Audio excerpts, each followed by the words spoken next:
On Memorial Day this past Monday, Jill and I visited Arlington National Cemetery.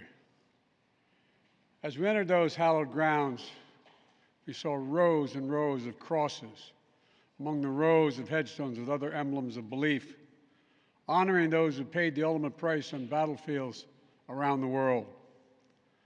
The day before, we visited Uvalde, Texas. In front of Robb Elementary School, we stood before 21 crosses for 19 third and fourth graders and 2 teachers.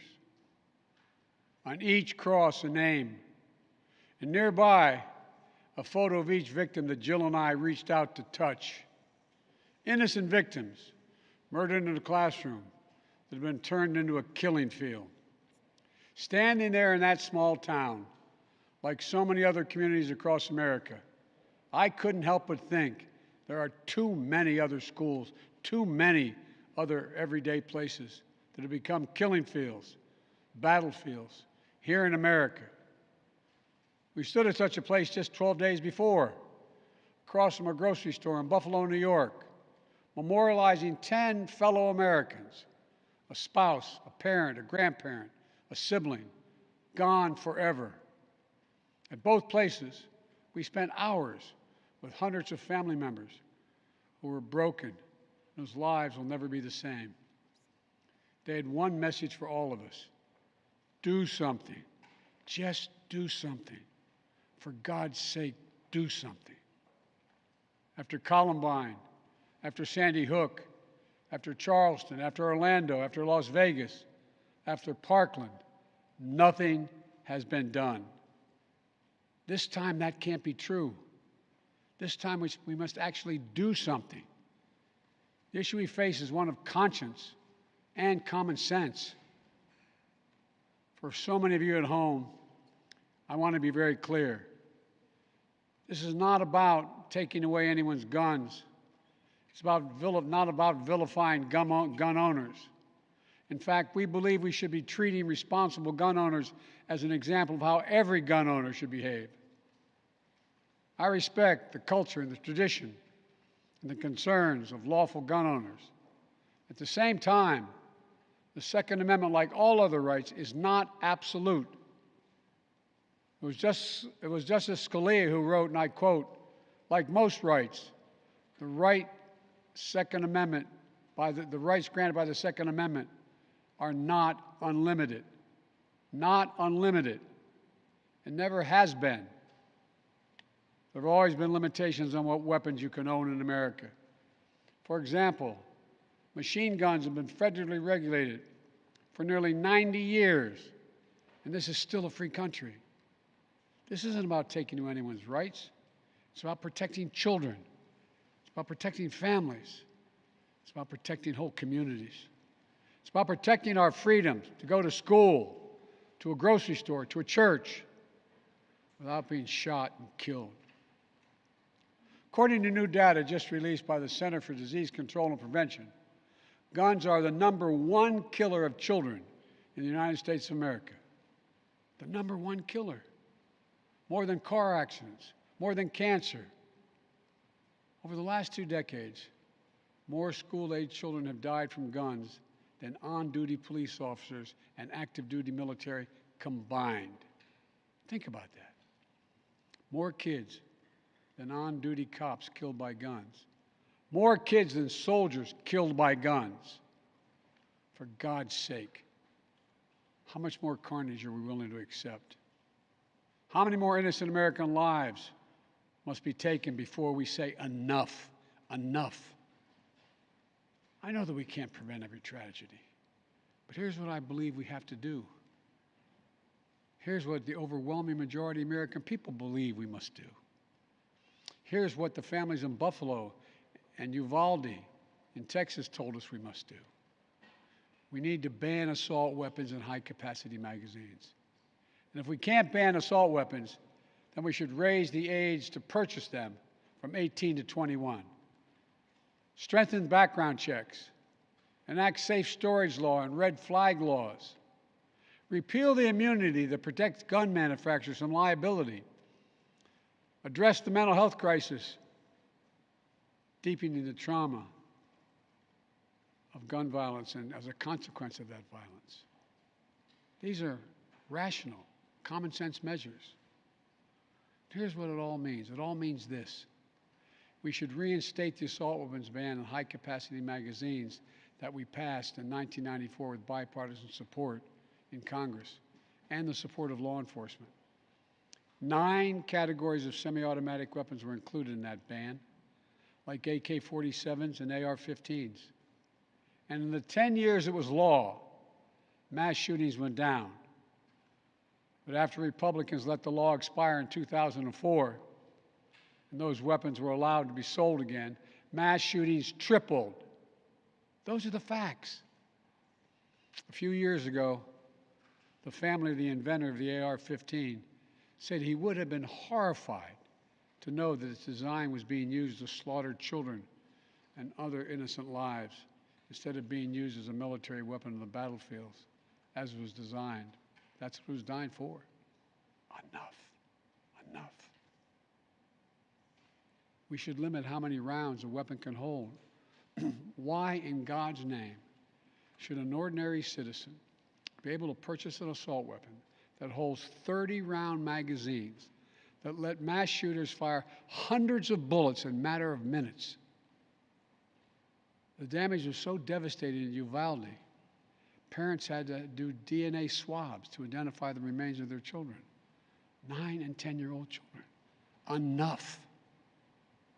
We should expand background checks to keep guns out of the hands of felons, fugitives, and those under restraining orders. Stronger background checks are something that the vast majority of Americans, including the majority of gun owners, agree on. I also believe we should have safe storage laws and personal liability for not locking up your gun. The shooter in Sandy Hook came from a home full of guns. They were too easy to access. That's how he got the weapons. The weapon he used to kill his mother and then murdered 26 people, including 20 first graders. If you own a weapon, you have a responsibility to secure it. Every responsible gun owner agrees to make sure no one else can have access to it, to lock it up, to have trigger locks. And if you don't, and something bad happens, you should be held responsible. We should also have national red flag laws so that a parent, a teacher, a counselor can flag for a court that a child, a student, a patient is exhibiting violent tendencies, threatening classmates, or experiencing suicidal thoughts. It makes them a danger to themselves or to others. 19 states in the District of Columbia have red flag laws. The Delaware law is named after my son, Attorney General Beau Biden. Fort Hood, Texas, 2009, 13 dead and more than 30 injured. Marjory Stoneman Douglas High School in Parkland, Florida, 2018, 17 dead, 17 injured. In both places, countless others suffering with invisible wounds. Red flag laws could have stopped both these shooters. In Uvalde, the shooter was 17 when he asked his sister to buy him an assault weapon. Knowing he'd be denied because he was too young to purchase one himself, she refused. But as soon as he turned 18, he purchased 2 assault weapons for himself. Because in Texas, you can be 18 years old and buy an assault weapon even though you can't buy a pistol in Texas until you're 21. If we can't ban assault weapons, as we should, we must at least raise the age to be able to purchase one to 21. Look, I know some folks will say 18-year-olds can serve in the military and fire those weapons. But that's with training and supervision by the best trained experts in the world. Don't tell me raising the age won't make a difference. Enough. We should repeal the liability shield that often protects gun manufacturers from being sued for the death and destruction caused by their weapons. They're the only industry in this country that has that kind of immunity. Imagine if the tobacco industry had been immune from being sued, where we'd be today. The gun industry's special protections are outrageous. It must end. And let there be no mistake about the psychological trauma that gun violence leaves behind. Imagine being that little girl, that brave little girl in Uvalde, who smeared blood off her murdered friend's body onto her own face to lie still among the corpses in her classroom and pretend she was dead in order to stay alive. Imagine what it would be like for her to walk down the hallway of any school again. Imagine what it's like for children who experience this kind of trauma every day in school, in the streets, in communities all across America. Imagine what it's like for so many parents to hug their children goodbye in the morning, not sure whether they'll come back home. Unfortunately, too many people don't have to imagine that at all. Even before the pandemic, young people were already hurting. There's a serious youth mental health crisis in this country. We have to do something about it. That's why mental health is the heart of my unity agenda that I laid out in the State of the Union address this year. We must provide more school counselors, more school nurses, more mental health services for students and for teachers, more people volunteering as mentors to help young people succeed, more privacy protection and resources to keep kids safe from the harms of social media. This unity agenda won't fully heal the wounded souls, but it will help. It matters. I just told you what I'd do. The question now is, what will the Congress do? The House of Representatives has already passed key measures we need. Expanding background checks to cover nearly all gun sales, including at gun shows and online sales. Getting rid of the loophole that allows a gun sale to go through after 3 business days, even if the background check has not been completed. And the House is planning even more action next week. Safe storage requirements, the banning of high-capacity magazines, raising the age to buy an assault weapon to 21, federal red flag law, codifying my ban on ghost guns that don't have serial numbers and can't be traced, and tougher laws to prevent gun trafficking and straw purchases. This time, we have to take the time to do something. And this time, it's time for the Senate to do something. But as we know, in order to get anything done in the Senate, we need a minimum of 10 Republican senators. I support the bipartisan efforts that include a small group of Democrats and Republican senators trying to find a way. But my God, the fact that the majority of the Senate Republicans don't want any of these proposals even to be debated or come up for a vote, I find unconscionable. We can't fail the American people again. Since Uvalde, just over a week ago, there have been 20 other mass shootings in America, each with 4 or more people killed or injured, including yesterday at a hospital in Tulsa, Oklahoma. A shooter deliberately targeted a surgeon using an assault weapon he bought just a few hours before his rampage that left a surgeon, another doctor, a receptionist, and a patient dead and many more injured. That doesn't count the carnage we see every single day. It doesn't make the headlines. I've been in this fight for a long time. I know how hard it is, but I'll never give up. And if Congress fails, I believe this time a majority of the American people won't give up either. I believe the majority of you will act to turn your outrage into making this issue central to your vote. Enough, enough, enough. Over the next 17 days, the families in Uvalde will continue burying their dead. It will take that long in part because it's a town where everyone knows everyone. And day by day, they will honor each one they lost. Jill and I met with the owner and staff of the funeral home as being strong to take care of their own. And the people of Uvalde mourn as they do over the next 17 days.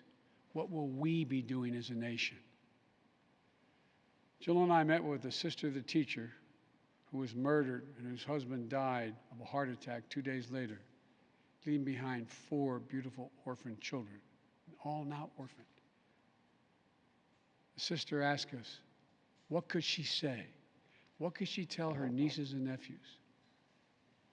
the most heartbreaking moments that I can remember. All I could think to say was, I told her to hold them tight. Hold them tight. After visiting the school, we attended Mass at Sacred Heart Catholic Church with Father Eddie. In the pews, families and friends held each other tightly. As Archbishop Gustavo spoke, he asked the children in attendance to come up on the altar and sit in the altar with him as he spoke. There wasn't enough room, so Mom and her young son sat next to Jill and me in the first pew.